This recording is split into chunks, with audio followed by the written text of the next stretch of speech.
ਬਹਾਦਰ ਸਿਮਰਿਆ ਘਰ ਨਾਉ ਨਿਦ ਆਵੇ ਪਾਏ ਸਭ ਥਾਈ ਹੋਏ ਸਹਾਏ ਸਭ ਥਾਈ ਹੋਏ ਸਹਾਏ ਪ੍ਰਿਥਮ ਭਗਉਤੀ ਸਿਮਰ ਕੇ ਗੁਰੂ ਨਾਨਕ ਲਈ ਤੇ ਆਏ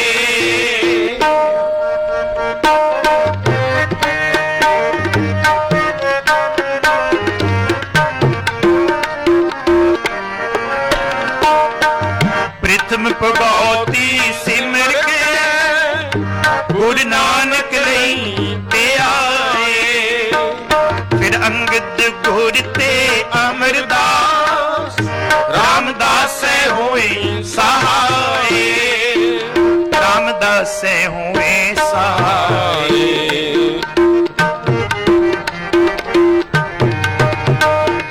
ਰਾਮਦਾਸ ਹੋਏ ਸਹਾਏ ਤੇਗ ਬਹਾਦਰ ਸਿਮਰਿਆ ਘਰ ਨਾਉ ਨਿਦ ਆਵੇ ਤਾਏ ਸਭ ਥਾਈ ਹੋਏ ਸਹਾਏ ਸਭ ਥਾਈ ਹੋਏ ਸਹਾਏ ਅਰਜਨ ਹਰਿ ਗੋਬਿੰਦ ਨੋ ਸਿਮਰੋ ਸ਼੍ਰੀ ਹਰਿ ਰਾਏ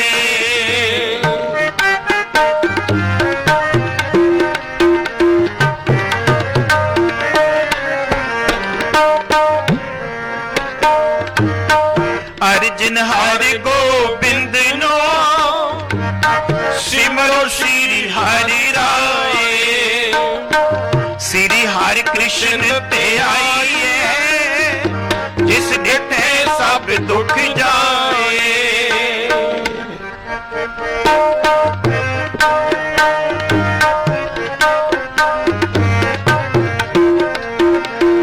ਸ੍ਰੀ ਹਰਿ ਕ੍ਰਿਸ਼ਨ ਤੇ ਆਈਏ ਜਿਸ ਡਿਠੇ ਸਭ ਦੁੱਖ ਜਾਏ ਜਿਸ ਡਿਠੇ ਸਭ ਦੁੱਖ ਜਾਏ ਜਿਸ ਡਿਠੇ ਸਭ ਦੁੱਖ ਜਾਏ ਤੇਗ ਬਹਾਦਰ ਸਿਮਰਿਆ ਘਰ ਨਾਉ ਨਿਦ ਆਵੇ ਤਾਏ ਸਭ ਥਾਈ ਹੋਏ ਸਹਾਏ ਸਭ ਥਾਈ ਹੋਏ ਸਹਾਏ ਸਭ ਥਾਈ ਹੋਏ ਸਹਾਏ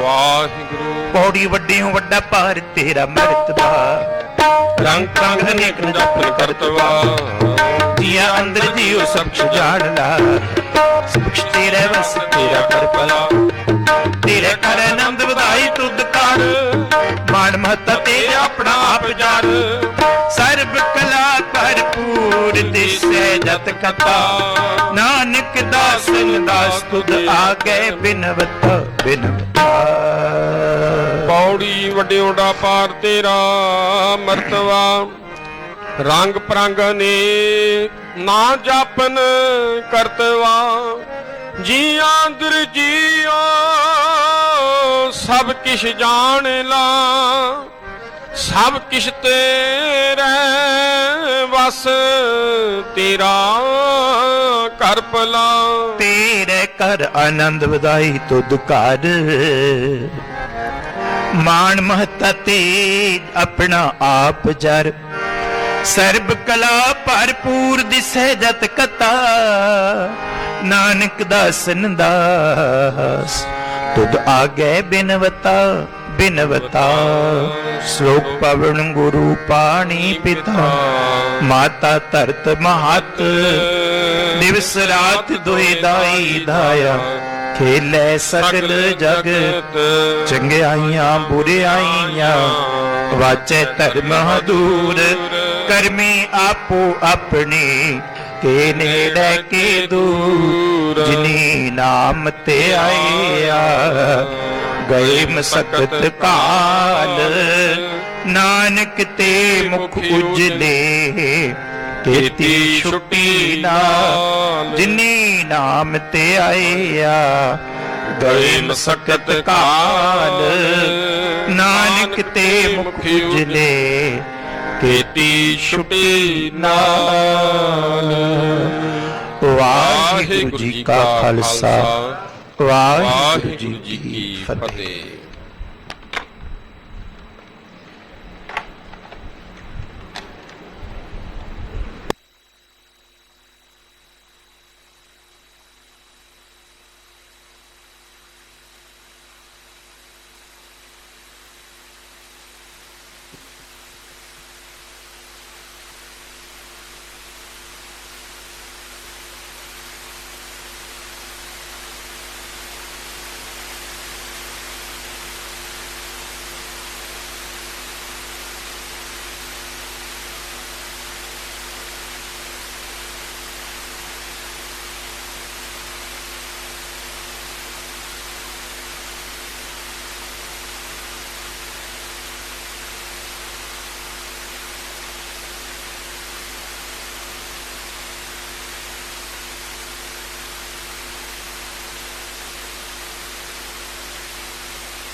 ਸ੍ਰੀ ਵਾਹਿਗੁਰੂ ਜੀ।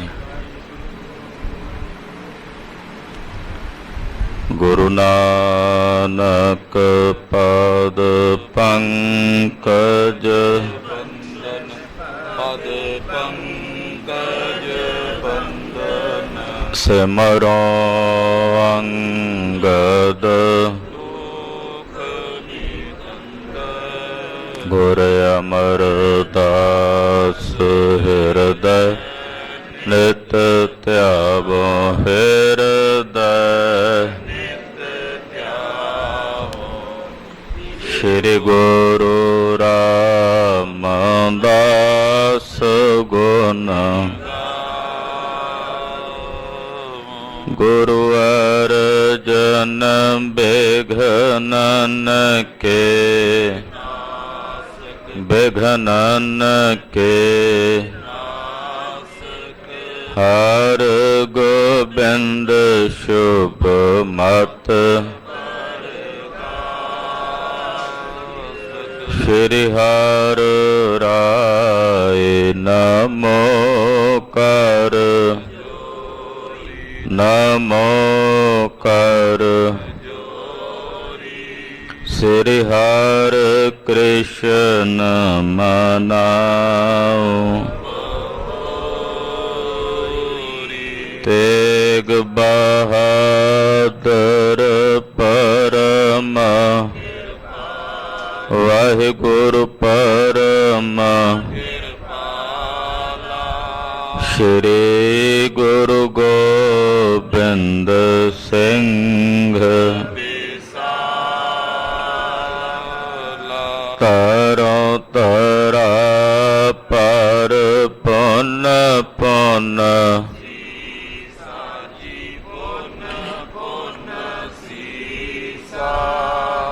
ਬੰਦੋਂ ਬਾਰ ਬਾਰ ਜਗਦੀਸਾ।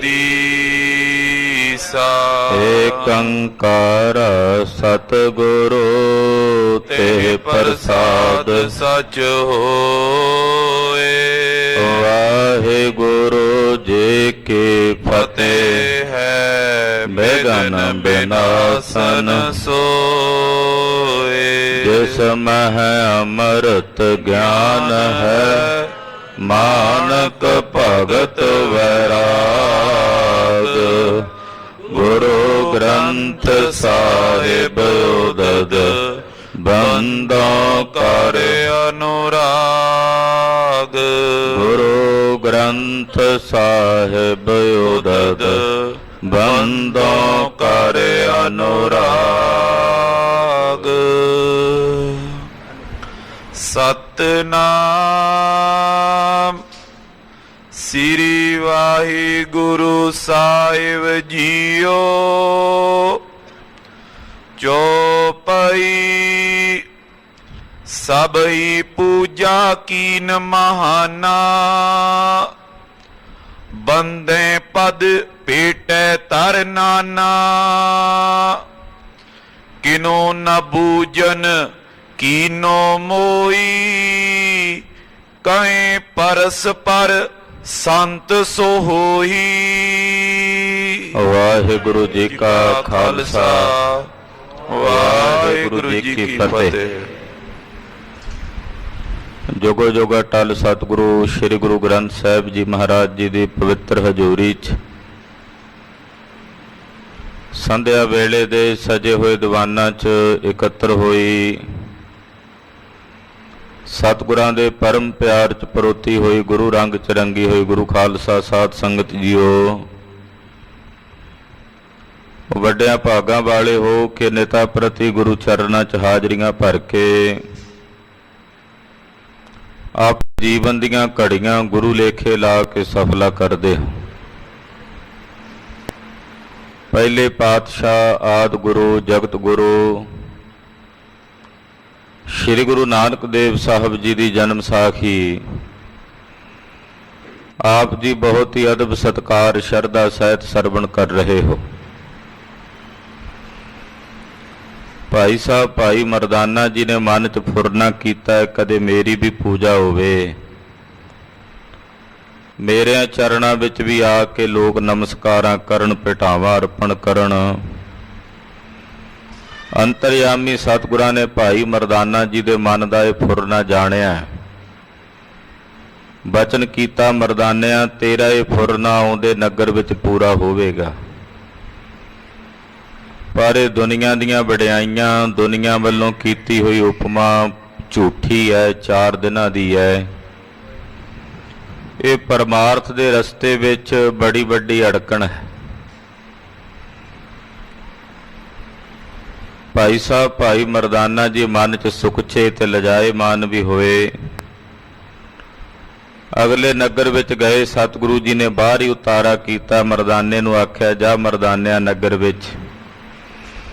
ਭਾਈ ਸਾਹਿਬ ਜੀ ਇਨਕਾਰ ਕਰਦੇ, ਅੱਗੋਂ ਮਹਾਰਾਜ ਜੀ ਕਹਿੰਦੇ ਨਾ ਮਰਦਾਨਿਆਂ ਜਾ।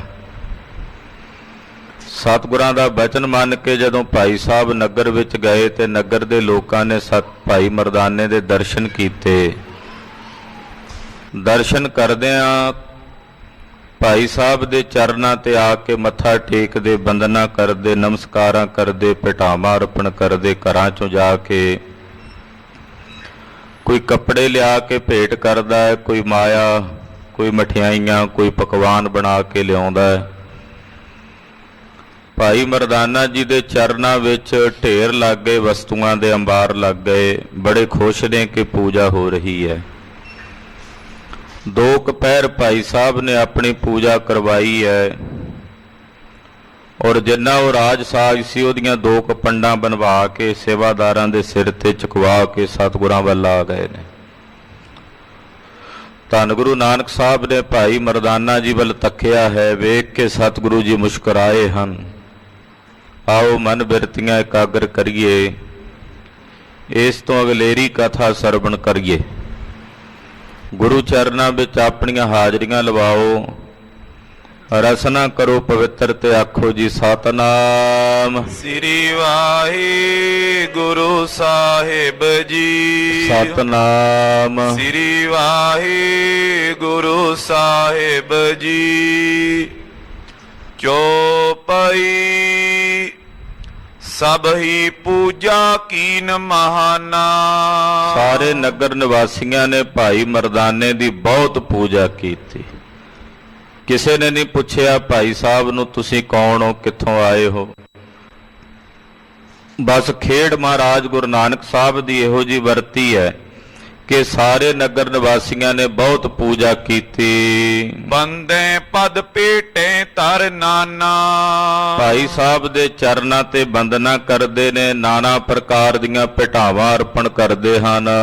ਕਿਨੋ ਨ ਬੂਜਨ ਕੀਨੋ ਮੋਹੀ। ਭਾਈ ਮਰਦਾਨਾ ਜੀ ਕਹਿੰਦੇ ਸਤਿਗੁਰਾਂ ਦੇ ਪਾਸ ਆ ਕੇ, ਮਹਾਰਾਜ ਜੀ ਮੈਨੂੰ ਕਿਸੇ ਨੇ ਪੁੱਛਿਆ ਹੀ ਨਹੀਂ ਕੁਝ, ਕਿਸੇ ਨੇ ਨਹੀਂ ਪੁੱਛਿਆ ਤੂੰ ਕੌਣ ਹੈ, ਕਿੱਥੋਂ ਆਇਆ ਹੈ। ਕਹੇ ਪਰਸ ਪਰ ਸੰਤ ਸੋਹੀ। ਪਤਾ ਨਹੀਂ ਉਹਨਾਂ ਨੂੰ ਮੇਰੇ ਵਿੱਚੋਂ ਕੀ ਨਜ਼ਰ ਆਉਂਦਾ ਸੀ ਕਿ ਆਪਸ ਵਿੱਚ ਮਿਲ ਕੇ ਇੱਕ ਦੂਜੇ ਨੂੰ ਕਹਿੰਦੇ ਸੀ ਇਹ ਕੋਈ ਸੰਤ ਹਨ, ਇਹ ਕੋਈ ਮਹਾਤਮਾ ਹਨ ਜਿਹੜੇ ਸਾਡੇ ਨਗਰ ਵਿੱਚ ਚੱਲ ਕੇ ਆਏ ਹਨ।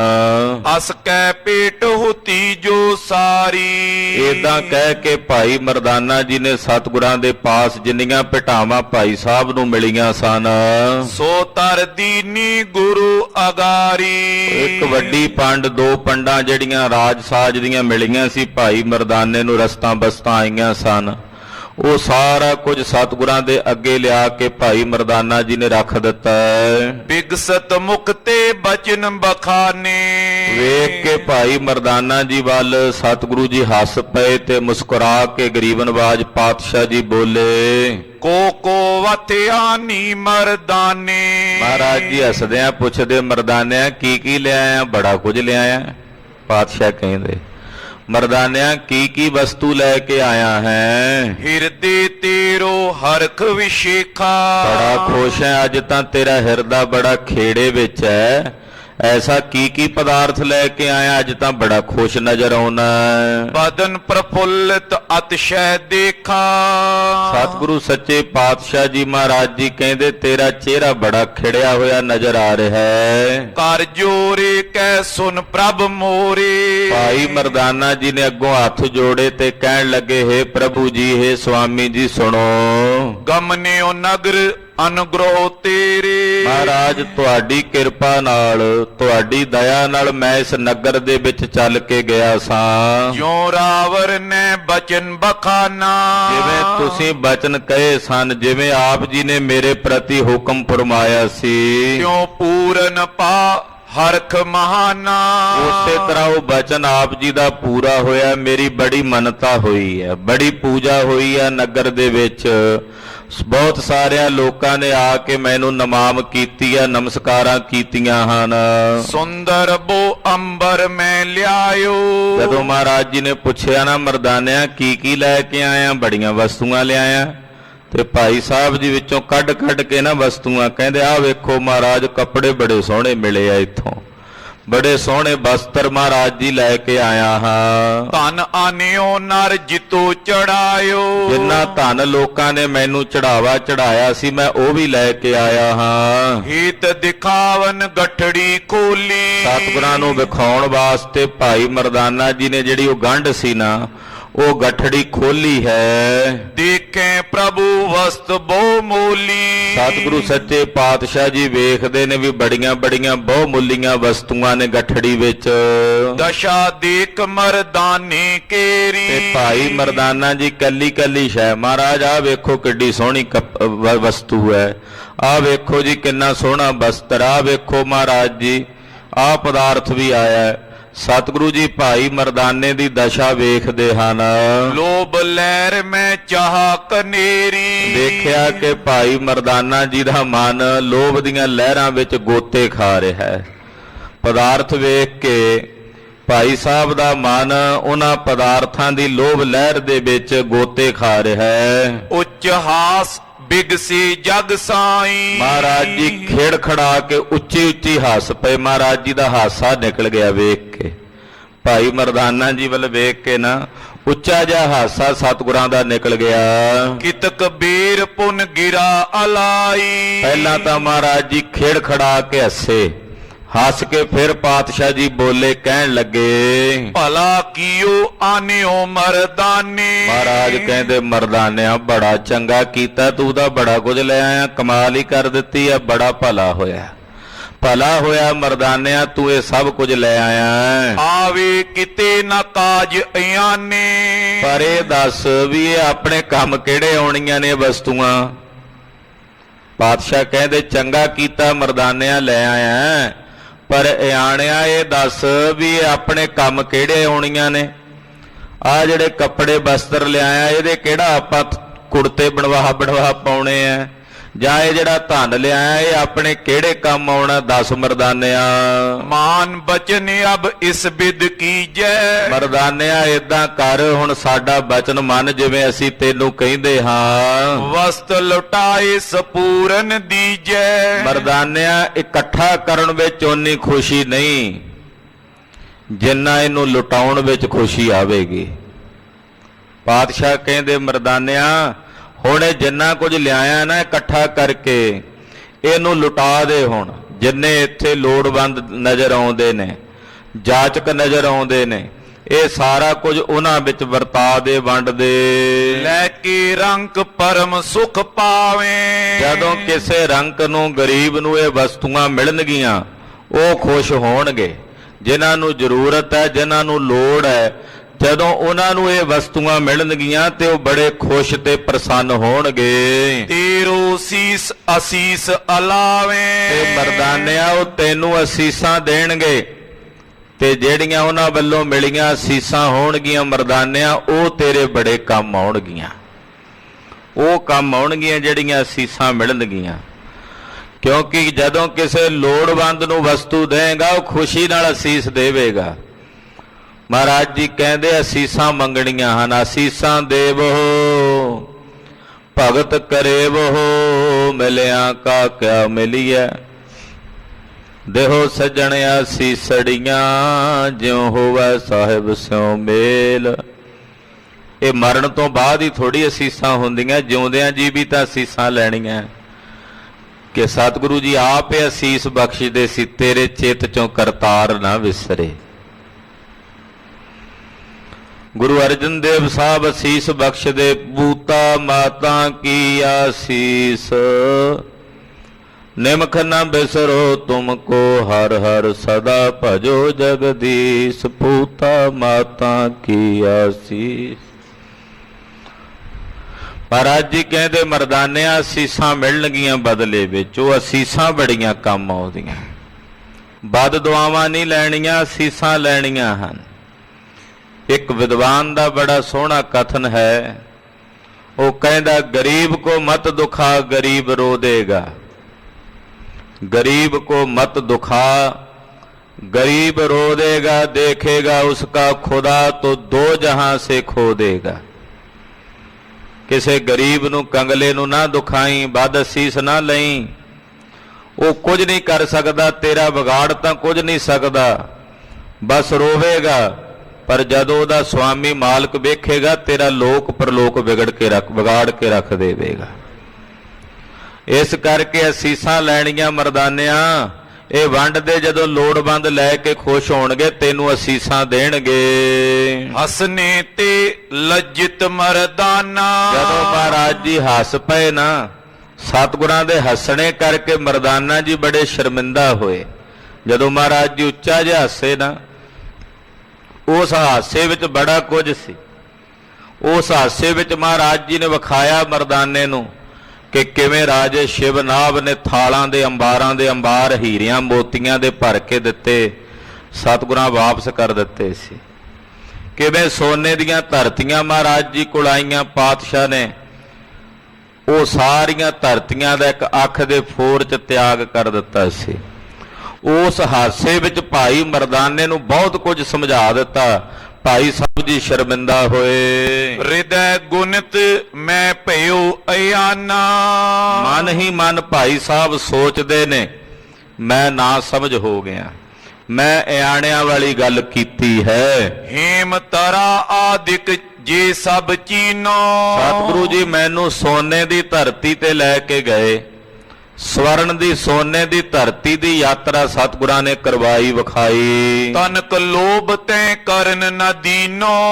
ਉੱਥੇ ਹਜ਼ਾਰਾਂ ਰੁਪਏ ਕਿ ਲੱਖਾਂ ਰੁਪਏ ਦਾ ਸੋਨਾ ਹੀ ਪਿਆ ਹੋਇਆ, ਹੀਰੇ ਮੋਤੀ ਪਏ ਹੋਏ। ਉਹਨਾਂ ਵਸਤੂਆਂ ਨੂੰ ਜਦੋਂ ਮੈਂ ਵੇਖਿਆ ਤੇ ਗੁਰੂ ਸਾਹਿਬ ਨੇ ਮੇਰੇ ਹਿਰਦੇ 'ਚ ਥੋੜਾ ਜਿੰਨਾ ਵੀ ਲੋਭ ਪੈਦਾ ਨਹੀਂ ਹੋਣ ਦਿੱਤਾ। ਮਨ 'ਚ ਕਦੇ ਕਾਮਨਾ ਵੀ ਪੈਦਾ ਨਹੀਂ ਹੋਈ, ਫੁਰਨਾ ਵੀ ਨਹੀਂ ਆਇਆ ਕਿ ਵਸਤੂਆਂ ਇੱਥੋਂ ਲੈ ਜਾਈਏ। ਇਹੋ ਜੇ ਦਿਆਲੂ ਗੁਰੂ ਨਾਨਕ ਸਾਹਿਬ ਸੱਚੇ ਪਾਤਸ਼ਾਹ ਹਨ। ਇਹ ਕਿਆ ਅਲਪ ਵਸਤ ਮੈਂ ਆਨੀ। ਤੇ ਅੱਜ ਆ ਥੋੜੀਆਂ ਜੀਆਂ ਵਸਤੂਆਂ ਮੈਂ ਲੈ ਕੇ ਆਇਆ ਤੇ ਇਹਦਾ ਹੀ ਲੋਭ ਕਰੀ ਜਾਣਾ, ਇਹ ਕੈਸੀ ਵਿਡੰਬਨਾ ਹੈ। ਕਿਉਂਕਿ ਅੱਜ ਮੈਂ ਦੁਨਿਆਵੀ ਮਾਣ ਦੀ ਕਾਂਖਾ ਰੱਖ ਬੈਠਾ ਸਾਂ ਮਨ 'ਚ। ਸੋਨੇ ਦੀਆਂ ਧਰਤੀਆਂ ਵੇਖ ਕੇ ਗੁਰੂ ਸਾਹਿਬ ਨੇ ਮੇਰੇ ਮਨ 'ਚ ਲੋਭ ਪੈਦਾ ਨਹੀਂ ਹੋਣ ਦਿੱਤਾ। ਤੇ ਆਹ ਕੀ ਸੀ ਉਹਦੇ ਸਾਹਮਣੇ? ਆਹ ਥੋੜੀ ਜੀ ਇੱਕ ਪੰਡ ਰਾਗ ਸਾਜ ਦੀ, ਸਮਾਨ ਦੀ, ਕੱਪੜੇ ਦੀ, ਥੋੜਾ ਬਹੁਤੇ ਵਿੱਚ ਰੁਪਈਏ ਨੇ, ਇਹਦੇ ਵਿੱਚ ਮੈਂ ਆਪਣਾ ਮਨ ਖਚਤ ਕਰ ਲਿਆ ਹੈ। ਮਾਨ ਲੋਭ ਮੈਂ ਮਤ ਬਿਰਮਾਨੀ। ਜਿਹੜਾ ਝੂਠਾ ਮਾਣ ਮਿਲਿਆ ਲੋਕਾਂ ਵੱਲੋਂ ਤੇ ਲੋਭ ਦੇ ਵਿੱਚ ਮੇਰਾ ਮਨ ਬਿਰਮ ਗਿਆ, ਯਾਨੀ ਕਿ ਭਰਮ ਗਿਆ। ਲੋਭ ਦੇ ਵਿੱਚ ਤੇ ਝੂਠੇ ਮਾਣ ਦੇ ਵਿੱਚ ਮੇਰਾ ਮਨ ਬਿਰਮ ਗਿਆ। ਖਰੇ ਰੰਗ ਅਵਲੋਕੇ ਪਾਸੂ। ਭਾਈ ਸਾਹਿਬ ਜੀ ਨੂੰ ਸ਼ਰਮਿੰਦਗੀ ਮਹਿਸੂਸ ਹੋਈ। ਉਸੇ ਵਕਤ ਲਾਗੇ ਕੁਝ ਭਿਖਾਰੀ ਖੜੇ ਵੇਖੇ ਸੀ, ਮੰਗਤੇ ਖੜੇ ਵੇਖੇ ਹਨ।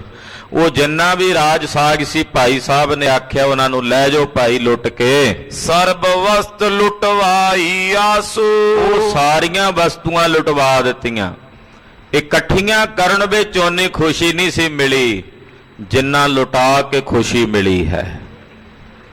ਗਿੱਧ ਹੁੰਦੀ ਹੈ ਨਾ, ਮਾਸ ਦਾ ਟੁਕੜਾ ਲੈ ਕੇ ਆਕਾਸ਼ ਵਿੱਚ ਜਦੋਂ ਉੱਡਦੀ ਹੈ ਤੇ ਕਈ ਗਿੱਧਾਂ ਉਹਦੇ ਪਿੱਛੇ ਉੱਡ ਪੈਂਦੀਆਂ, ਮਾਰ ਮਾਰ ਠੂੰਗੇ ਉਹਦਾ ਸਿਰ ਜ਼ਖਮੀ ਕਰ ਦਿੰਦੀਆਂ ਵੀ ਉਹਦੇ ਮੂੰਹ ਚੋਂ ਮਾਸ ਦਾ ਟੁਕੜਾ ਦੂਜੀਆਂ ਗਿੱਧਾਂ ਖਿੱਚ ਲੈਣ। ਉਹ ਛੱਡਦੀ ਨਹੀਂ, ਖੰਭ ਲਹੂ ਲੁਹਾਨ ਕਰ ਦਿੰਦੀਆਂ ਨੇ ਦੂਸਰੀਆਂ ਗਿੱਧਾਂ, ਮਾਰ ਮਾਰ ਠੂੰਗੇ ਪੰਜੇ, ਪਰ ਉਹ ਛੱਡਦੀ ਨਹੀਂ। ਨਾ ਆਪ ਖਾਂਦੀ ਹੈ ਤੇ ਨਾ ਹੋਰ ਕਿਸੇ ਨੂੰ ਖਾਣ ਦਿੰਦੀ ਹੈ, ਪਰ ਉਹ ਗਿੱਧਾਂ ਵੀ ਖਹਿੜਾ ਨਹੀਂ ਛੱਡਦੀਆਂ। ਜਦੋਂ ਉਹਦੀ ਬੇਵਸੀ ਹੋ ਜਾਂਦੀ ਹੈ ਨਾ ਵੀ ਹੁਣ ਇਹ ਨਹੀਂ ਖਹਿੜਾ ਛੱਡਦੀਆਂ ਨਾਲ ਦੀਆਂ ਗਿੱਧਾਂ, ਉਹ ਮਾਸ ਦੇ ਟੁਕੜੇ ਨੂੰ ਆਪਣੇ ਮੂੰਹ 'ਚ ਸੁੱਟ ਦਿੰਦੀ ਤੇ ਸਾਰੀਆਂ ਗਿੱਧਾਂ ਉਸ ਟੁਕੜੇ ਪਿੱਛੇ ਭੱਜ ਜਾਂਦੀਆਂ। ਆਪ ਉਹ ਇੱਕ ਦਰਖਤ ਦੇ ਲਾਗੇ ਆ ਕੇ ਸ਼ਾਂਤ ਹੋ ਕੇ ਬੈਠ ਜਾਂਦੀ ਹੈ। ਇਹ ਦ੍ਰਿਸ਼ਟਾਂਤ ਹੈ। ਜਦੋਂ ਤੱਕ ਪਕੜ ਹੈ ਨਾ ਕਿਸੇ ਵਸਤੂ ਨਾਲ, ਉਦੋਂ ਤੱਕ ਦੁੱਖ ਹੈ। ਜਦੋਂ ਤਿਆਗ ਆ ਗਿਆ, ਤਿਆਗ ਤੋਂ ਬਾਅਦ ਸ਼ਾਂਤੀ ਤੇ ਟਿਕਾਅ ਤੇ ਸੁੱਖ ਹੈ। ਤੇ ਜਿਨ੍ਹਾਂ ਦੇ ਸਥਾਨ ਤੇ ਬੈਠੇ ਏਡੀ ਵੱਡੀ ਤਿਆਗ ਦੀ ਮੂਰਤ ਨੇ, 26 ਸਾਲ ਤੋਂ ਵਧੇਰਾ ਸਮਾਂ ਬਾਬਾ ਬਕਾਲਾ ਸਾਹਿਬ ਬੈਠੇ ਰਹੇ। ਜੇ 22 ਮੰਜੀਆਂ ਬਾਅਦ ਵਿੱਚ ਆ ਕੇ ਲੱਗੀਆਂ, ਉਹਨਾਂ ਨੂੰ ਕੱਢ ਸਕਦੇ ਸੀ ਧਕੇਲ ਕੇ, ਚਲੋ ਇੱਥੋਂ।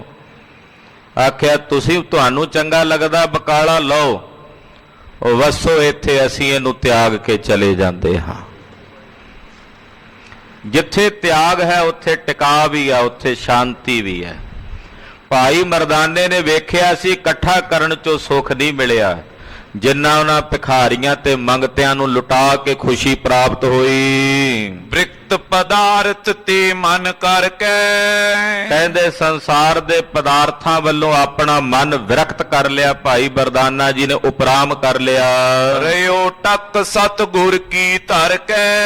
ਹੁਣ ਸਤਿਗੁਰਾਂ ਦੀ ਟੇਕ ਆਪਣੇ ਹਿਰਦੇ 'ਚ ਧਾਰਨ ਕਰ ਲਈ। ਰਹਿਓ ਟੇਕ, ਗੁਰੂ ਸਾਹਿਬ ਦੀ ਟੇਕ ਰਹਿ ਗਈ ਮਨ ਵਿੱਚ। ਬਹੁਰ ਵਿਕਾਰ ਨ ਚਿਤਵਨ ਕੀਨੋ। ਮੁੜ ਕੇ ਭਾਈ ਮਰਦਾਨਾ ਜੀ ਨੇ ਆਪਣੇ ਮਨ 'ਚ ਕਦੇ ਐਸਾ ਵਿਕਾਰ ਨਹੀਂ ਚਿਤਵਿਆ ਕਿ ਮੇਰੀ ਵਡਿਆਈ ਹੋਵੇ, ਮੇਰੀ ਸੋਭਾ ਹੋਵੇ। ਮੁੜ ਕੇ ਕਦੇ ਐਸੀ ਕਾਂਖਾ ਹਿਰਦੇ ਵਿੱਚ ਨਹੀਂ ਆਈ। ਸਤ ਸੰਤੋਖ ਵਿਖੇ ਮਨ ਦੀਨੋ। ਸਬਰ ਤੇ ਸੰਤੋਖ ਦੀ ਬਿਰਤੀ 'ਚ, ਸਤ ਤੇ ਸੰਤੋਖ ਦੀ ਬਿਰਤੀ ਵਿੱਚ ਆਪਣਾ ਮਨ ਟਿਕਾ ਲਿਆ ਭਾਈ ਸਾਹਿਬ ਨੇ। ਜਿਹੜਾ ਸੰਤੋਖ ਗੁਰੂ ਨਾਨਕ ਸਾਹਿਬ ਦਾ ਬਖਸ਼ਿਆ ਹੋਇਆ ਹੈ ਨਾ, ਉਹ ਗੁਰੂ ਕੇ ਸਿੱਖ ਨੇ ਆਪਣਿਆਂ ਕੰਨਾਂ ਵਿੱਚ ਮੁੰਦਰਾਂ ਬਣਾ ਕੇ ਪਾਇਆ, ਉਹਨੂੰ ਕਦੇ ਤਿਆਗਦਾ ਨਹੀਂ। ਮੁੰਦਾ ਸੰਤੋਖ ਸਰਮ ਪਤ ਝੋਲੀ, ਧਿਆਨ ਕੀ ਕਰਹਿ ਵਿਭੂਤ। ਮੁੰਦਾ ਸੰਤੋਖ, ਸੰਤੋਖ ਦੀਆਂ ਮੁੰਦਰਾਂ ਉਹ ਭਾਈ ਮਰਦਾਨਾ ਜੀ ਨੂੰ ਗੁਰੂ ਨਾਨਕ ਸਾਹਿਬ ਦੇ ਪਾਸੋਂ ਪ੍ਰਾਪਤ ਹੋ ਗਈਆਂ। ਮੁੜ ਕੇ ਕਦੇ ਲੋਭ ਦਾ ਵਿਕਾਰ ਮਨ ਨੂੰ ਨਹੀਂ ਲੱਗਾ। ਚਲੇ ਪ੍ਰਭੂ ਪੁਨ ਇਸ ਬਿਦ ਕਰਕੇ। ਏਦਾਂ ਦਾ ਕੌਤਕ ਕਰਕੇ, ਏਦਾਂ ਦਾ ਚੋਜ ਕਰਕੇ ਗੁਰਦੇਵ ਨੇ ਭਾਈ ਮਰਦਾਨੇ ਦੁਆਰਾ ਸਾਨੂੰ ਸੋਝੀ ਦੇਣੀ ਸੀ। ਸਾਨੂੰ ਸਾਰਿਆਂ ਨੂੰ ਸਮਝਾ ਕੇ ਸੋਝੀ ਦੇ ਕੇ ਸਤਿਗੁਰੂ ਸੱਚੇ ਪਾਤਸ਼ਾਹ ਜੀ ਚੱਲ ਪਏ। ਅਦਭੁਤ ਬੇਖ ਤਨ ਬਿਖੇ ਧਰ ਕੈ। ਜਦੋਂ ਚੱਲੇ ਤੇ ਅੱਜ ਸਤਿਗੁਰਾਂ ਨੇ ਸਰੀਰ ਤੇ ਭੇਖ ਬੜਾ ਅਦਭੁਤ ਧਾਰਨ ਕੀਤਾ। ਅਦਭੁਤ ਦਾ ਮਤਲਬ ਹੁੰਦਾ ਅਸਚਰਜ, ਬੜਾ ਵਿਸਮਾਦਮਈ ਭੇਸ ਹੈ ਜਿਹੜਾ ਗੁਰੂ ਪਾਤਸ਼ਾਹ ਨੇ ਅੱਜ ਆਪਣੇ ਸਰੀਰ ਤੇ ਧਾਰਨ ਕੀਤਾ। ਸੁਣੋ ਜੀ ਕੈਸਾ ਭੇਸ ਹੈ। ਕੇਸਰ ਤਿਲਕ ਭਾਲ ਮੈਂ ਲਾਲਾ। ਮਹਾਰਾਜ ਜੀ ਨੇ ਕੀ ਕੀਤਾ? ਅੱਜ ਮੱਥੇ ਦੇ ਉੱਤੇ ਕੇਸਰ ਦਾ ਲਾਲ ਤਿਲਕ ਲਾ ਲਿਆ। ਅੱਜ ਅਦਭੁਤ ਭੇਸ ਬਣਾਇਆ ਗੁਰੂ ਪਾਤਸ਼ਾਹ ਨੇ। ਮੱਥੇ ਉੱਤੇ ਕੇਸਰ ਦਾ ਲਾਲ ਤਿਲਕ ਧਾਰ ਲਿਆ ਹੈ। ਸਿਰ ਪਰ ਊਰਦ ਕੁਲੈ ਬਿਸਾਲਾ। ਸਿਰ ਦੇ ਉੱਤੇ ਸੀਸ ਦੇ ਉੱਤੇ ਉੱਚੀ ਟੋਪੀ, ਜਿਹੜੀ ਉਦਾਸੀ ਸੰਪਰਦਾ ਵਿੱਚ ਉਦਾਸੀ ਨਹੀਂ ਜਿਵੇਂ ਪਹਿਨਦੇ, ਏਦਾਂ ਦੀ ਉੱਚੀ ਕੁਲਹਿ ਮਹਾਰਾਜ ਜੀ ਨੇ ਸੀਸ ਤੇ ਧਾਰਨ ਕੀਤੀ। ਭਗਵੋ ਅੰਬਰ ਉਪਰ ਲੀਨਾ। ਔਰ ਜਿਹੜੇ ਗੇਰੂ ਰੰਗੇ ਕੱਪੜੇ ਹੁੰਦੇ ਆ ਭਗਵੇਂ ਰੰਗ ਦੇ, ਉਹ ਭਗਵੇਂ ਰੰਗ ਦੇ ਵਸਤਰ ਮਹਾਰਾਜ ਜੀ ਨੇ ਆਪਣੇ ਸਰੀਰ ਉੱਤੇ ਲੈ ਲਏ। ਨੀਲੋ ਤੇੜ ਲਪੇਟਨ ਕੀਨਾ। ਤੇ ਇੱਕ ਨੀਲੇ ਰੰਗ ਦਾ ਚਾਦਰਾ ਉਹ ਮਹਾਰਾਜ ਜੀ ਨੇ ਆਪਣੇ ਤੇੜ ਲਪੇਟ ਲਿਆ। ਸੀਸ ਦੇ ਉੱਤੇ ਉੱਚੀ ਟੋਪੀ, ਜਿਹੜੀ ਜਿਵੇਂ ਸੂਫੀ ਸੰਤ ਪਾਉਂਦੇ ਹੁੰਦੇ ਆ, ਉਹਨੂੰ ਕੁਲਹਿ ਕਹਿੰਦੇ ਆ। ਮੱਥੇ ਤੇ ਕੇਸਰ ਦਾ ਤਿਲਕ ਤੇ ਪਿੰਡੇ ਦੇ ਉੱਤੇ ਭਗਵੇਂ ਰੰਗ ਦੇ ਚਾਦਰੇ ਦਾ ਬੁੱਕਲ ਤੇ ਤੇੜ ਨੀਲੇ ਰੰਗ ਦਾ ਚਾਦਰਾ, ਜਿਹੜਾ ਮੁਸਲਮਾਨ ਪੀਰ ਨਹੀਂ ਪਾਉਂਦੇ ਹੁੰਦੇ ਜਿਹੜਾ ਰੰਗ, ਉਹ ਨੀਲੇ ਰੰਗ ਦਾ ਚਾਦਰਾ ਮਹਾਰਾਜ ਜੀ ਨੇ ਤੇੜ ਲਾ ਲਿਆ।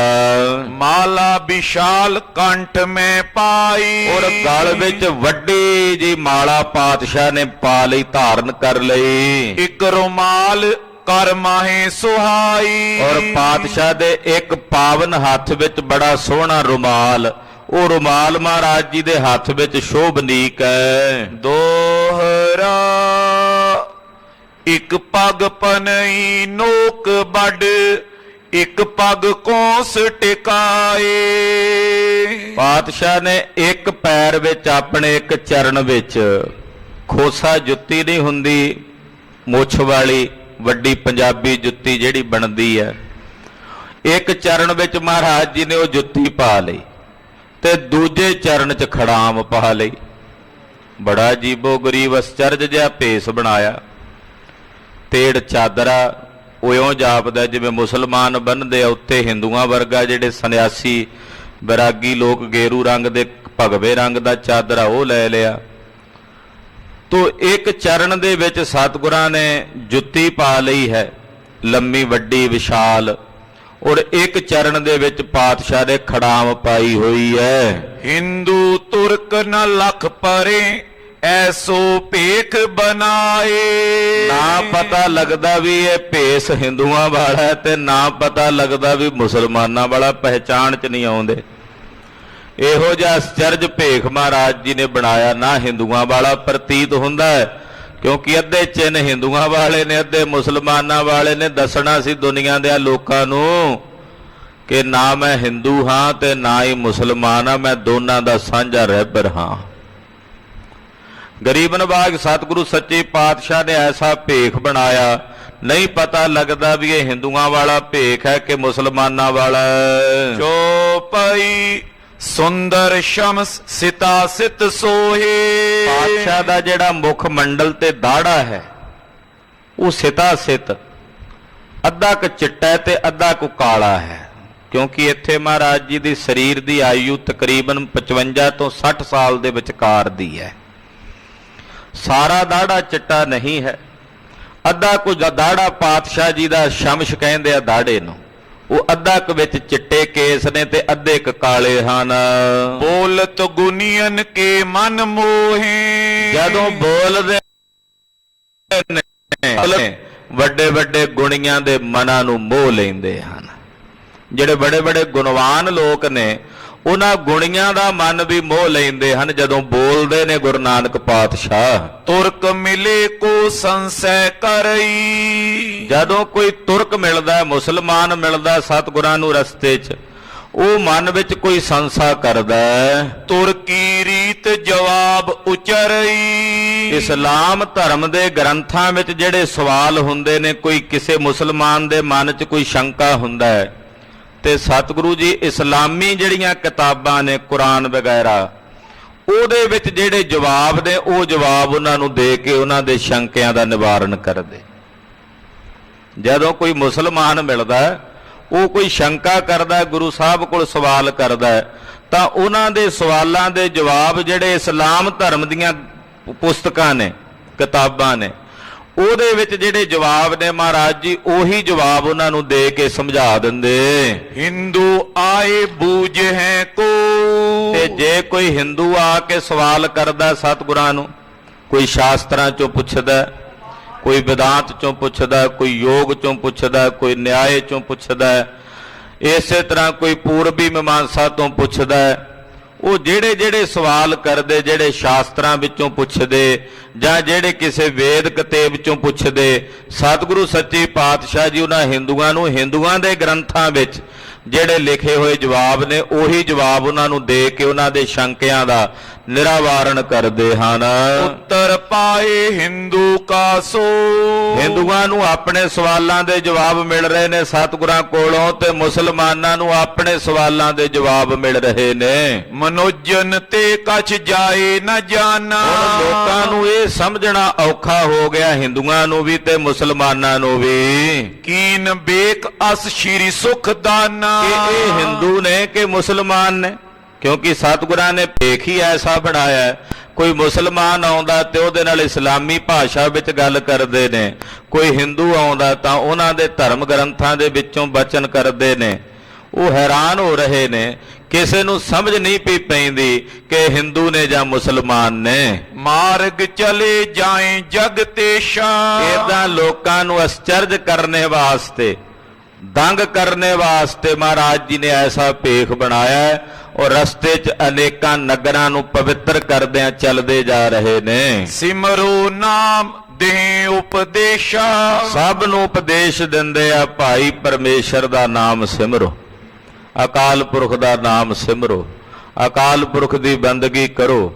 ਕੋਈ ਹਿੰਦੂ ਮਿਲਦਾ ਉਹਨੂੰ ਵੀ ਕਹਿੰਦੇ ਆ ਭਜਨ ਕਰਿਆ ਕਰੋ, ਕੋਈ ਮੁਸਲਮਾਨ ਮਿਲਦਾ ਤਾਂ ਉਹਨੂੰ ਵੀ ਕਹਿੰਦੇ ਆ ਨਾਮ ਜਪਿਆ ਕਰੋ। ਵਿਖੇ ਵਿਕਾਰਨ ਸਰਬ ਬਿਹਾਈ, ਔਰ ਵਿਸ਼ਿਆਂ ਵਿਕਾਰਾਂ ਨੂੰ ਆਪਣੇ ਹਿਰਦੇ ਚੋਂ ਤਿਆਗੋ, ਵਿਕਾਰਾਂ ਦੀ ਰੱਤ ਦਾ ਤਿਆਗ ਕਰੋ। ਸਤ ਸੰਗਤ ਸੇਵੋ ਮਨ ਲਾਈ, ਔਰ ਮਨ ਲਾ ਕੇ ਸਤ ਸੰਗਤ ਕਰਿਆ ਕਰੋ, ਸਤ ਸੰਗਤ ਦੀ ਸੇਵਾ ਕਰਿਆ ਕਰੋ। ਦੋਹਰਾ ਹੀ ਮਨ ਬੰਧਨ ਤੋਏ ਕਰੋ, ਤਜ ਕੈ ਸਰਬ ਵਿਕਾਰ। ਅਗਲਾ ਅਧਿਆਏ ਪ੍ਰਾਰੰਭ ਹੋ ਰਿਹਾ ਹੈ, 22ਵਾਂ ਅਧਿਆਏ ਹੈ ਉਤਰਾਰਧ ਦਾ, ਸ੍ਰੀ ਗੁਰੂ ਨਾਨਕ ਪ੍ਰਕਾਸ਼ ਗ੍ਰੰਥ ਦਾ। ਮੰਗਲਾਚਰਨ ਕਰਦੇ ਹਨ, ਹੇ ਮੇਰਿਆ ਮਨਾ ਤੈਨੂੰ ਮੱਥਾ ਟੇਕਦਾ ਮੈਂ। ਕਿਹੜੇ ਮਨ ਨੂੰ? ਜਿਹੜਾ ਮਨ ਵਿਕਾਰ ਨੂੰ ਛੱਡ ਦਿੰਦਾ, ਉਹ ਮਨ ਤਾਂ ਫਿਰ ਰੱਬ ਦਾ ਰੂਪ ਹੋ ਜਾਂਦਾ ਨਾ। ਰੱਬ ਰੂਪ ਹੋਏ ਮਨ ਨੂੰ ਨਮਸਕਾਰ ਕਰਦੇ, ਕਹਿੰਦੇ ਹੇ ਮੇਰਿਆ ਮਨਾ ਤੈਨੂੰ ਵੰਦਨਾ ਹੈ, ਤਜ ਕੈ ਸਰਬ ਵਿਕਾਰ। ਤੂੰ ਸਾਰੇ ਵਿਕਾਰ ਛੱਡ ਦਿੱਤੇ ਨੇ ਮਨਾ, ਤੂੰ ਸਾਰਿਆਂ ਵਿਕਾਰਾਂ ਤੋਂ ਆਪਣੇ ਆਪ ਨੂੰ ਮੁਕਤ ਕਰ ਲਿਆ, ਸੁਤੰਤਰ ਕਰ ਲਿਆ ਹੈ। ਸ਼੍ਰੀ ਸਤਿਗੁਰ ਕੀ ਸ਼ਰਨ ਪਰ ਭਵ ਤੇ ਹੋਏ ਨਿਸਤਾਰ। ਮੇਰਿਆ ਮਨਾ ਵਿਕਾਰਾਂ ਨੂੰ ਤਿਆਗ ਕੇ ਸ੍ਰੀ ਗੁਰੂ ਨਾਨਕ ਸਾਹਿਬ ਦੀ ਸ਼ਰਨ ਪੈ ਜਾ।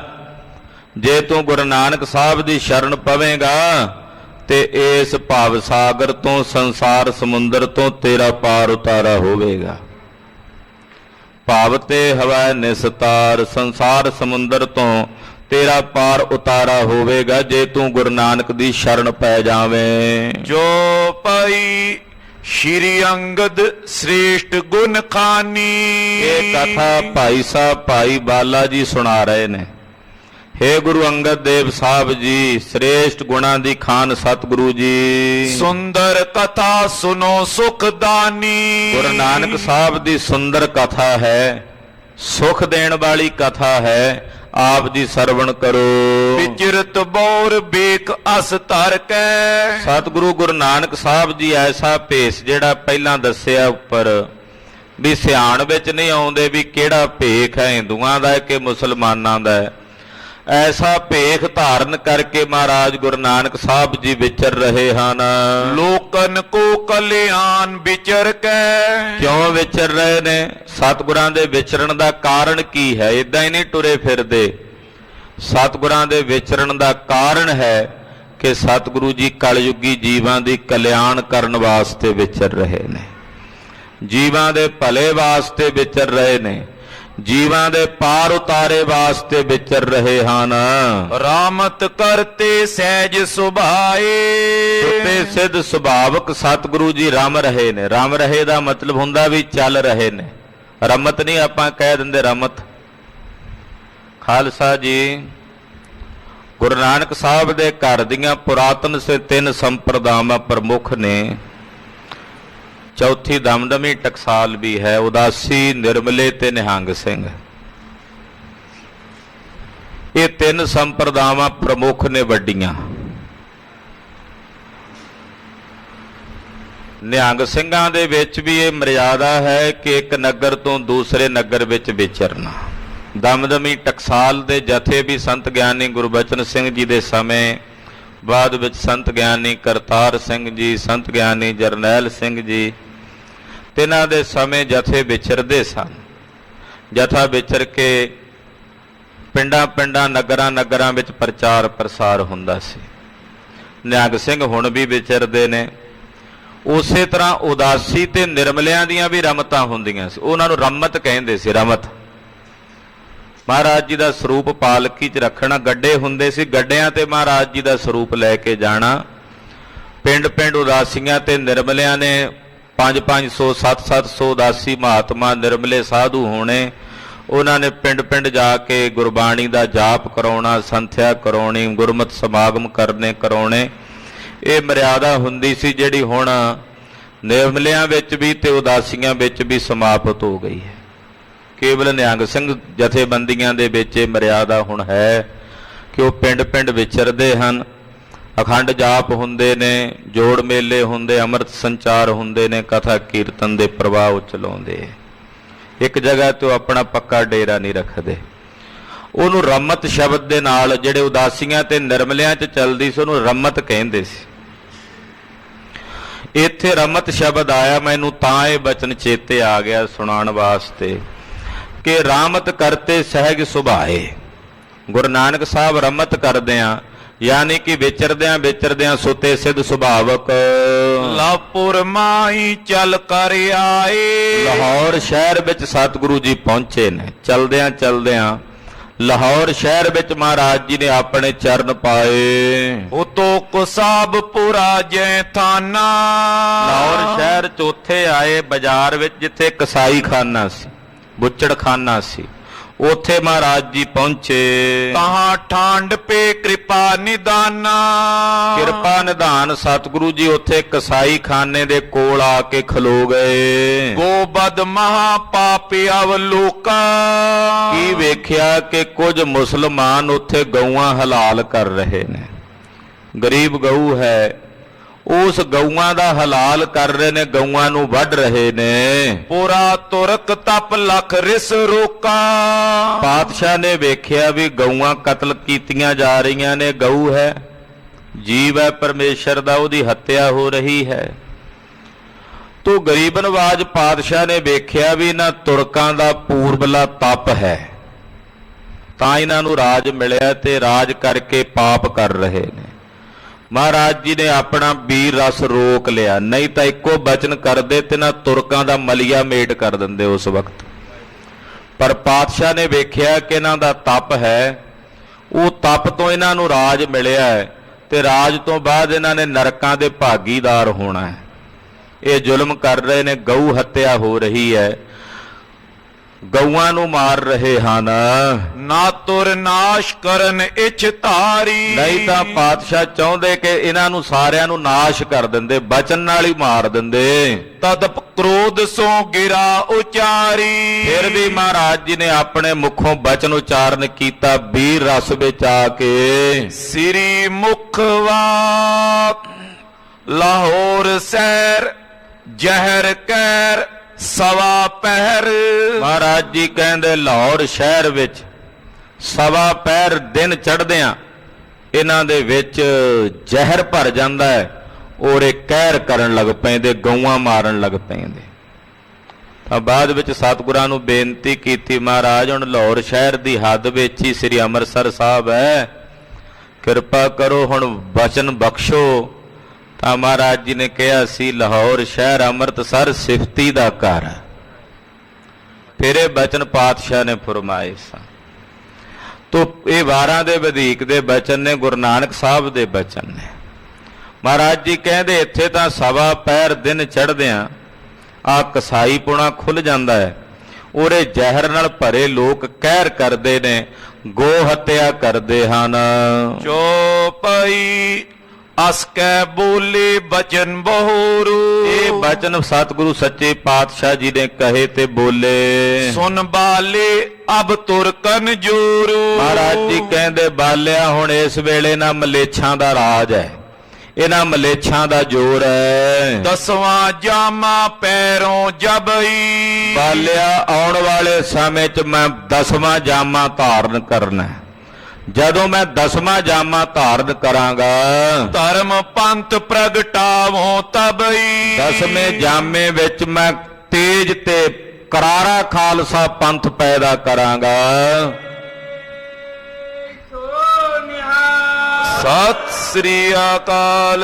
ਹੁਣ ਹਿੰਦੂ ਤੁਰਕਨ ਤੇ ਨਿਆਰਾ ਰਚਿਓ ਖਾਲਸਾ ਪੰਥ ਕਰਾਰਾ। ਮਹਾ ਤੇਜ ਸੀ ਦੰਗੇਬਾਜ਼, ਲੜਨ ਮਰਨ ਤੇ ਕਰੇ ਨਾ ਲਾਜ। ਕਹਿੰਦੇ ਇਹੋ ਜਿਹਾ ਪੰਥ ਖਾਲਸਾ ਮੈਂ 10ਵੇਂ ਜਾਮੇ 'ਚ ਸਾਜਾਂਗਾ। ਆਯੁਧ ਧਰ ਕੇ ਯੁੱਧ ਮਚਾਵੇ। 10ਵੇਂ ਜਾਮੇ ਵਿੱਚ ਅਸੀਂ ਸ਼ਸਤਰ ਧਾਰਨ ਕਰਕੇ ਨਾ ਮਲੇਛਾਂ ਨਾਲ ਯੁੱਧ ਕਰਾਂਗੇ, ਇਹਨਾਂ ਜਰਵਾਣਿਆਂ ਨਾਲ ਯੁੱਧ ਕਰਾਂਗੇ। ਤੁਰਕਨ ਕੀ ਸਭ ਸਫਾ ਉਠਾਵੇ। ਔਰ ਇਹਨਾਂ ਮਲੇਛਾਂ ਦੀ ਸਫਾ ਉਠਾ ਦੇਾਂਗੇ।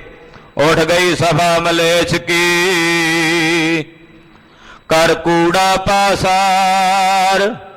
ਡੰਕਾ ਬਾਜਿਆ ਫਤਿਹ ਕਾ, ਨਹਿ ਕਲੰਕ ਅਵਤਾਰ। ਉੱਠ ਗਈ ਸਫਾ ਮਲੇਛ ਕੀ। ਮਹਾਰਾਜ ਜੀ ਕਹਿੰਦੇ ਨਾ ਮਲੇਛਾਂ ਦੀ ਸਫਾ ਨੂੰ ਉਠਾਵਾਂਗੇ ਉਸ ਵਕਤ। ਮਹਾ ਪਾਪ ਸੋ ਦੇ ਹਟਾਈ। ਆ ਜਿਹੜੇ ਮਹਾ ਪਾਪ ਇਹ ਕਰਦੇ ਆ, ਗੋ ਹੱਤਿਆਵਾਂ ਕਰਦੇ ਆ, ਅਨੇਕ ਪ੍ਰਕਾਰ ਦੇ ਮਾੜੇ ਭੈੜੇ ਕਰਮ ਕਰਦੇ ਆ, ਇਹਨਾਂ ਪਾਪਾਂ ਤੋਂ ਲੋਕਾਂ ਨੂੰ ਬਚਾਵਾਂਗੇ। ਧਰਮ ਨੀਤ ਯੁਤ ਰਾਜ ਪੁੰਚਾਈ। ਔਰ ਇਹੋ ਜਿਹਾ ਰਾਜ ਭੁਗਾਵਾਂਗੇ ਜਿਹਦੇ ਵਿੱਚ ਧਰਮ ਵੀ ਹੋਵੇਗਾ ਤੇ ਨੀਤੀ ਵੀ ਹੋਵੇਗੀ। ਧਰਮ ਦੀ ਨੀਤੀ ਹੋਵੇਗੀ, ਧਰਮ ਦਾ ਨਿਆਏ ਹੋਵੇਗਾ। ਬਾਲਿਆ ਇਹੋ ਜਿਹਾ ਰਾਜ ਕਮਾਵੇਗਾ ਸਾਡਾ ਪੰਥ। ਦੁਨੀਆ ਦੇ ਇਤਿਹਾਸ ਵਿੱਚ ਗੁਰੂ ਖਾਲਸਾ ਜੀ ਖਾਲਸੇ ਰਾਜ ਦਾ ਸਾਨੀ ਰਾਜ ਕੋਈ ਨਹੀਂ। ਜਿਹੜਾ ਰਾਜ ਦਾ ਸਮਾਂ ਭਾਵੇਂ ਉਹ 40-45 ਸਾਲ ਦਾ, ਚਲੋ ਮੋਟਾ ਜਿਹਾ ਲਾ ਲਓ 50 ਕੁ ਵਰਸ ਦਾ ਰਾਜ ਮਹਾਰਾਜਾ ਰਣਜੀਤ ਸਿੰਘ ਦੇ ਸਮੇਂ ਦਾ। ਉਸ ਰਾਜ ਕਾਲ ਦੇ ਦੌਰਾਨ ਕਦੇ ਕਿਸੇ ਨੂੰ ਫਾਂਸੀ ਨਹੀਂ ਦਿੱਤੀ ਗਈ, ਧਰਮ ਦੇ ਨਾਂ ਤੇ ਕਦੇ ਕਿਸੇ ਦਾ ਵੱਧ ਨਹੀਂ ਕੀਤਾ ਗਿਆ। ਹਰ ਇੱਕ ਪ੍ਰਾਣੀ ਮਾਤਰ ਨੂੰ ਬਰਾਬਰਤਾ ਦਾ ਹੱਕ। ਅੰਗਰੇਜ਼ ਅਫਸਰਾਂ ਨੇ ਵੀ ਇਸ ਗੱਲ ਦੀ ਸ਼ਾਦੀ ਭਰੀ ਕਿ ਐਸਾ ਰਾਜ ਦੁਨੀਆ ਵਿੱਚ ਕਿਤੇ ਨਹੀਂ ਵੇਖਣ ਵਿੱਚ ਆਇਆ। ਔਰ ਇਸ ਰਾਜ ਦਾ ਸੰਕਲਪ ਗੁਰੂ ਨਾਨਕ ਪਾਤਸ਼ਾਹ ਨੇ ਕੀਤਾ ਹੈ। 10ਵੇਂ ਪਾਤਸ਼ਾਹ ਜੀ ਮਹਾਰਾਜ ਜੀ ਨੂੰ ਅਮਲੀ ਰੂਪ ਦਿੱਤਾ ਹੈ। ਸ਼ੁਰੂਆਤ ਗੁਰੂ ਨਾਨਕ ਸਾਹਿਬ ਸੱਚੇ ਪਾਤਸ਼ਾਹ ਨੇ ਕੀਤੀ ਹੈ। ਮਹਾਰਾਜ ਜੀ ਕਹਿੰਦੇ ਐਸਾ ਰਾਜ ਹੋਵੇਗਾ ਸਾਡੇ ਪੰਥ ਦਾ ਬਾਲਿਆ, ਜਿਸ ਰਾਜ ਵਿੱਚ ਹਲੇਮੀ ਰਾਜ ਹੋਵੇਗਾ। ਧਰਮ ਦੀ ਨੀਤੀ ਨਾਲ ਮੇਰਾ ਪੰਥ ਰਾਜ ਭੋਗੇਗਾ।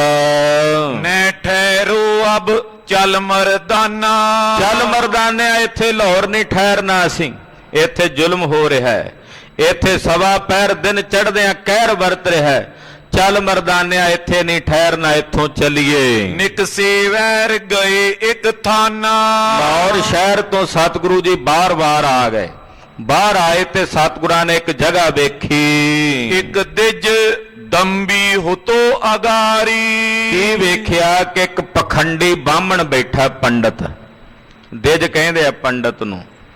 ਇੱਕ ਪੰਡਤ ਬੈਠਾ ਹੈ, ਪਖੰਡੀ ਹੈ, ਪਖੰਡ ਕਰ ਰਿਹਾ ਹੈ। ਉਹ ਪਖੰਡ ਜਿਨ ਕੀਨ ਸਵਾਰੀ। ਜਿਹਨੇ ਬੜਾ ਪਖੰਡ ਸਵਾਰਿਆ ਹੋਇਆ। ਕਲਯੁਗ ਵਿੱਚ ਪਖੰਡ ਦੀ ਪੂਜਾ ਬਹੁਤ ਹੁੰਦੀ ਹੈ।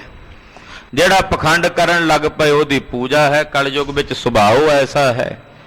ਇਹ ਪਖੰਡ ਕਰ ਰਿਹਾ, ਬਹੁਤ ਜ਼ਿਆਦਾ ਇਹਨੇ ਪਖੰਡ ਕੀਤਾ, ਸਵਾਰਿਆ ਹੋਇਆ। ਕੀ ਕੀਤਾ ਜੀ? ਸੁਣੋ। ਗੋਬਰ ਸੋ ਤਰ ਲੀਪ ਬਣਾਈ। ਜਿੱਥੇ ਬੈਠਾ ਗਊ ਦਾ ਗੋਬਰ ਲਿਆ ਕੇ ਪਹਿਲਾਂ ਜ਼ਮੀਨ ਤੇ ਪੋਚਾ ਲਾਇਆ ਗਊ ਦੇ ਗੋਬਰ ਦਾ, ਤੇ ਗਊ ਦੇ ਗੋਬਰ ਨਾਲ ਲਿਪ ਕੇ ਧਰਤੀ ਸਾਫ਼ ਕੀਤੀ। ਬੋਰੋ ਉਪਰ ਕੁਸ਼ਾ ਡਸਾਈ। ਕੁਸ਼ਾ ਜਿਹਨੂੰ ਆਪਾਂ ਦੱਬ ਕਹਿ ਦਿੰਨੇ ਆ, ਉਹ ਕਾਈ ਦੱਬ, ਉਹ ਦੱਬ ਲਿਆ ਕੇ ਕੁਸ਼ਾ ਦੇ ਫਿਰ ਉੱਤੇ ਨੇ ਉਹ ਵਿਛਾਈ ਹੋਈ ਆ ਥੱਲੇ।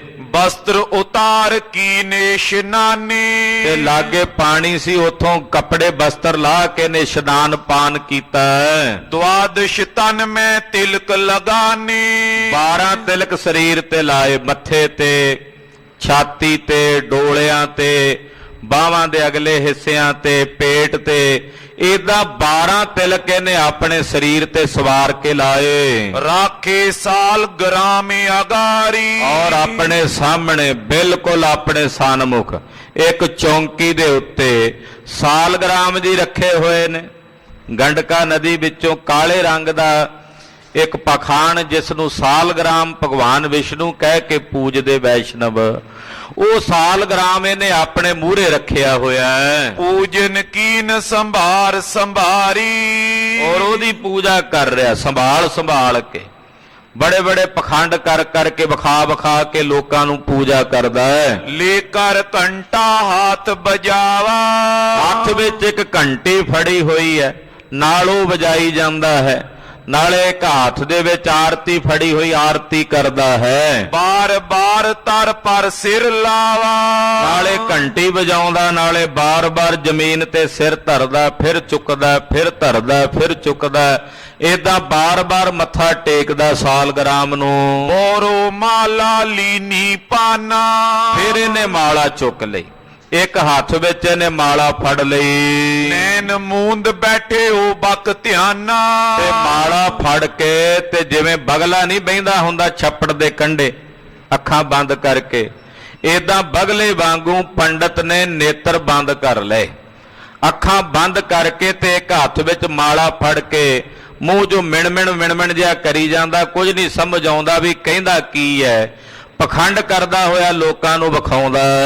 ਦੇਖ ਮੰਜਾਰ ਲਜਾਵੇਂ ਜਾਈ। ਕਹਿੰਦੇ ਇਹਦੀ ਇਹੋ ਜੀ ਦਸ਼ਾ ਵੇਖ ਕੇ ਬਿੱਲਾ ਵੀ ਸ਼ਰਮਿੰਦਾ ਹੁੰਦਾ ਵੀ ਇੰਨਾ ਪਖੰਡ ਤਾਂ ਪੰਡਤਾਂ ਮੈਂ ਵੀ ਨਹੀਂ ਕਰਦਾ। ਚੂਹੇ ਦੀ ਖੁੱਡ ਤੇ ਬੈਠਾ ਹੋਇਆ ਜਿੰਨਾ ਤੂੰ ਪਿਆ ਕਰਦਾ। ਮੰਜਾਰ ਕਹਿੰਦੇ ਆ ਬਿੱਲੇ ਨੂੰ, ਕਹਿੰਦੇ ਬਿੱਲਾ ਵੀ ਸ਼ਰਮਸਾਰ ਹੋ ਰਿਹਾ।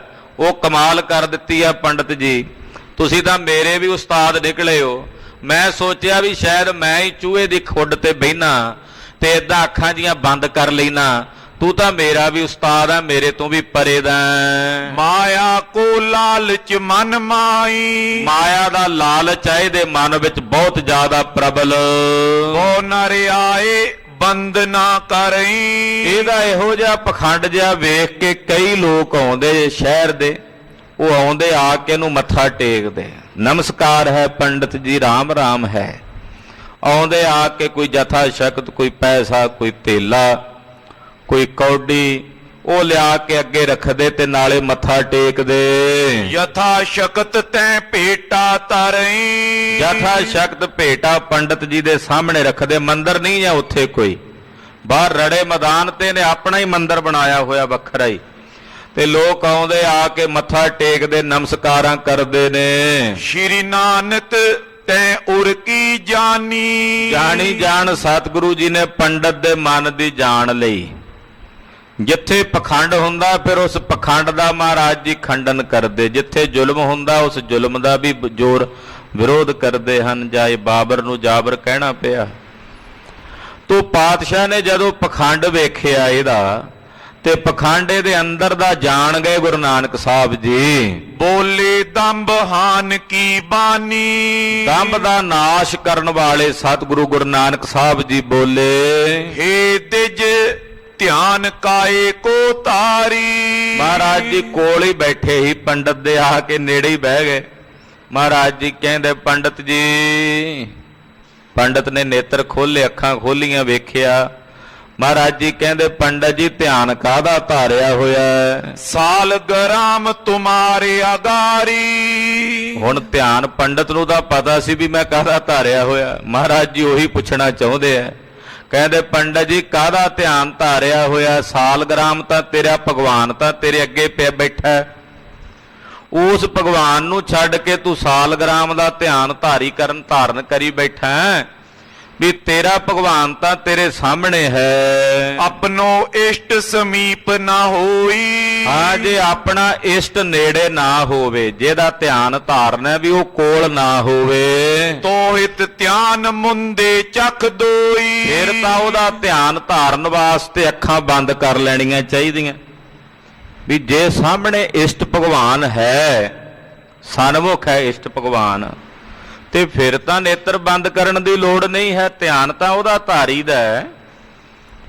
ਜੇ ਉਹ ਕੋਲ ਨਾ ਹੋਵੇ, ਤੇਰਾ ਭਗਵਾਨ ਤਾਂ ਤੇਰੇ ਸਾਹਮਣੇ ਹੈ। ਖਾਲਸਾ ਜੀ ਇਸੇ ਕਰਕੇ ਅਰਦਾਸ ਕਰਨ ਵੇਲੇ ਗ੍ਰੰਥੀ ਸਿੰਘ ਗੁਰੂ ਗ੍ਰੰਥ ਸਾਹਿਬ ਜੀ ਨੂੰ ਸਨਮੁਖ ਕਰਕੇ ਵੇਖਦੇ ਹੈ, ਨੇਤਰ ਬੰਦ ਕਰਨ ਦੀ ਬਜਾਏ। ਹਾਂ, ਸੁੱਤੇ ਸਿੱਧ ਸੁਭਾਵਕ ਕਈ ਵਾਰੀ ਨੇਤਰ ਬੰਦ ਹੋ ਜਾਂਦੇ ਹਨ, ਪਰ ਮਹਾਪੁਰਸ਼ ਦੱਸਦੇ ਕਿ ਸਨਮੁਖ ਗੁਰੂ ਗ੍ਰੰਥ ਸਾਹਿਬ ਜੀ ਦੇ ਦਰਸ਼ਨ ਕਰਕੇ ਫਿਰ ਅਰਦਾਸ ਕਰਨੀ। ਸੱਚਖੰਡ ਸ੍ਰੀ ਹਰਿਮੰਦਰ ਸਾਹਿਬ ਬਕਾਇਦਾ ਇਹ ਮਰਜ਼ਾਦਾ ਹੈ। ਉੱਥੋਂ ਅਰਦਾਸੀਏ ਸਿੰਘ ਗੁਰਮੁਖਾਂ ਪਿਆਰਿਆਂ ਨੇ ਦੱਸਿਆ ਕਿ ਸਿੰਘ ਸਾਹਿਬ ਗਿਆਨੀ ਜਗਤਾਰ ਸਿੰਘ ਜੀ ਹੈਡ ਗ੍ਰੰਥੀ ਸ੍ਰੀ ਦਰਬਾਰ ਸਾਹਿਬ ਮਹਾਰਾਜ ਜੀ ਦੇ ਪਾਵਨ ਦਰਬਾਰ ਦੀ ਮਰਿਆਦਾ ਨੂੰ, ਕਿਉਂਕਿ ਜਿੱਥੇ ਮਰਿਆਦਾ ਹੈ ਉੱਥੇ ਪਰਮੇਸ਼ਵਰ ਆਪ ਹੈ। ਗੁਰੂ ਸਾਹਿਬ ਉੱਥੇ ਹੀ ਵਰਤਦੇ ਹੈ ਜਿੱਥੇ ਗੁਰੂ ਸਾਹਿਬ ਦੀ ਮਰਿਆਦਾ ਵਰਤੇ। ਤੋ ਮਰਿਆਦਾ ਦੇ ਸੰਬੰਧ ਵਿੱਚ ਸਿੰਘ ਸਾਹਿਬਾਨ ਦਾ ਬਕਾਇਦਾ ਅਰਦਾਸੀਏ ਸਿੰਘਾਂ ਨੂੰ ਹੁਕਮ ਹੈ ਕਿ ਜਦੋਂ ਆਪ ਜੀ ਨੇ ਅਰਦਾਸ ਕਰਨੀ ਹੈ, ਸਤਿਗੁਰਾਂ ਦੇ ਸਨਮੁਖ ਨੇਤਰ ਨਹੀਂ ਬੰਦ ਕਰਨੇ, ਨੇਤਰ ਗੁਰੂ ਗ੍ਰੰਥ ਸਾਹਿਬ ਜੀ ਵੱਲ ਰੱਖਣੇ ਹਨ। ਕਿਉਂਕਿ ਸਾਡੇ ਸਤਿਗੁਰੂ ਜੀ ਤਾਂ ਜਾਗਦੇ ਸਾਹਮਣੇ ਬੈਠੇ ਅਰਦਾਸ ਸੁਣ ਰਹੇ ਨੇ। ਨੇਤਰ ਤਾਂ ਮੁੰਦਗੇ ਜੇ ਸਤਿਗੁਰੂ ਜੀ ਕਿਤੇ ਪਾਸੇ ਦੂਰ ਹੋਣ। ਸਤਿਗੁਰ ਜਾਗਤਾ ਹੈ ਦੇਵ, ਤੋ ਇਹ ਮਰਿਆਦਾ ਵੀ ਹੈ।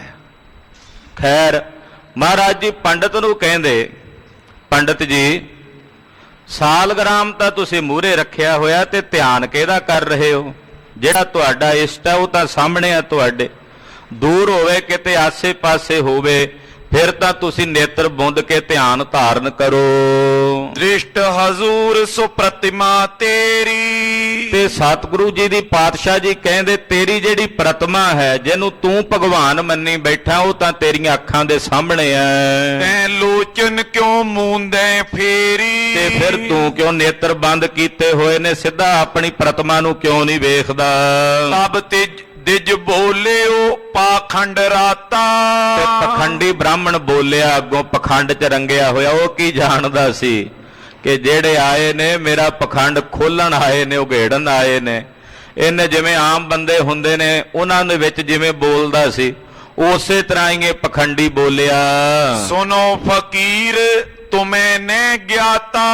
ਕਹਿਣ ਲੱਗਾ, ਫਕੀਰ ਜੀ ਤੁਹਾਨੂੰ ਇਸ ਗੱਲ ਦਾ ਗਿਆਨ ਨਹੀਂ। ਮਹਾਰਾਜ ਜੀ ਨੂੰ ਕਹਿੰਦਾ, ਪੰਡਤ ਕਹਿੰਦਾ ਜੀ ਤੁਹਾਨੂੰ ਇਸ ਗੱਲ ਦਾ ਗਿਆਨ ਨਹੀਂ। ਪ੍ਰਤਿਮਾ ਕੀ ਸੇਵਾ ਕਰ ਲੀਨੀ। ਕਹਿੰਦੇ ਮੈਂ ਜਿਹੜੀ ਪ੍ਰਤਿਮਾ ਦੀ ਸੇਵਾ ਸੀ ਸਾਲਗ੍ਰਾਮ ਦੀ, ਉਹ ਆਪਣੀ ਕਰ ਲਈ ਹੈ ਜੀ।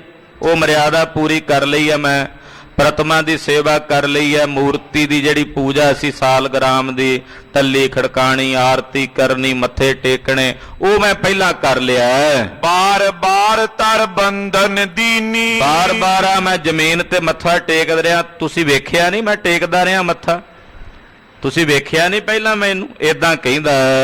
ਨੈਣ ਮੂੰਦ ਜਬ ਬ੍ਰਿਤ ਰੋਕੀ। ਤੇ ਮੈਂ ਹੁਣ ਨੇਤਰ ਬੰਦ ਕਰਕੇ ਆਪਣੀ ਬਿਰਤੀ ਰੋਕੀ ਹੈ। ਕਹਿੰਦਾ ਪਹਿਲਾਂ ਪੂਜਾ ਕਰ ਲਈ ਹੈ ਮੈਂ, ਹੁਣ ਅੱਖਾਂ ਬੰਦ ਕਰਕੇ ਤੇ ਮੈਂ ਆਪਣੀ ਬਿਰਤੀ ਰੋਕੀ ਹੈ। ਹੋਵਤ ਹੈ ਸੁਧ ਮੁਝੇ ਤਿਰਲੋਕੀ। ਤੇ ਸੰਤ ਜੀ ਤੁਹਾਨੂੰ ਨਹੀਂ ਪਤਾ, ਜਦੋਂ ਮੈਂ ਆਪਣੀ ਬਿਰਤੀ ਰੋਕ ਲੈਣਾ ਨਾ ਅੰਦਰ, ਤੇ ਮੈਨੂੰ ਤਿੰਨਾਂ ਲੋਕਾਂ ਦੀ ਸੋਝੀ ਹੋ ਜਾਂਦੀ ਵੀ ਤਿੰਨਾਂ ਲੋਕਾਂ 'ਚ ਕੀ ਪਿਆ ਵਰਤਦਾ।